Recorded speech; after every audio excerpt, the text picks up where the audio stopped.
മല്ലിച്ചക്ക. ചക്കക്കൊതി മൂത്ത് യൂസുഫലിക്കാക്കാൻ്റെ പീടികയിൽ ചെന്നപ്പോൾ ആകെ കിട്ടിയത് ഈ 2 ഇടിച്ചക്ക. ഉള്ളത് കൊണ്ടോണം പോലെ.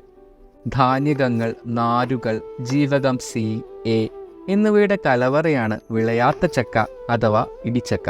വട്ടത്തിൽ മുറിച്ചെടുത്ത ഇടിച്ചക്ക പുറത്തെ മുള്ള് നീക്കം ചെയ്ത് നീളത്തിൽ ഇതുപോലെ മുറിച്ചെടുത്ത് ചട്ടിയിലേക്ക് മാറ്റി അല്പം മഞ്ഞൾപ്പൊടിയും ഉപ്പും ആവശ്യത്തിന് വെള്ളവും ചേർത്ത് വേവിച്ചെടുക്കുക.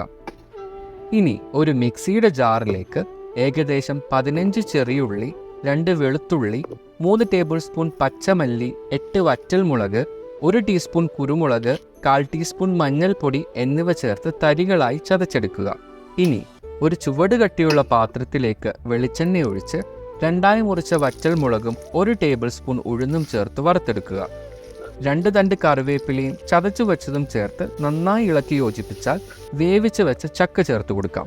ചക്ക ഉടയാതെ എല്ലാ കൂട്ടുകളും ഇളക്കിയെടുത്ത് അവസാനം അല്പം കറിവേപ്പിലയും പച്ച വെളിച്ചെണ്ണയും ഒഴിച്ച് വാഴയില കൊണ്ട് മൂടി ഒരു 5 മിനിറ്റ് വേവിച്ചെടുക്കുക. അവസാനം നമ്മുടെ മല്ലിച്ചക്കയും തേങ്ങ അരച്ച് വെച്ച അയലത്തലയും ചേർത്ത് ഒരു പിടി പിടിക്കണം. സംഭവം റെഡി.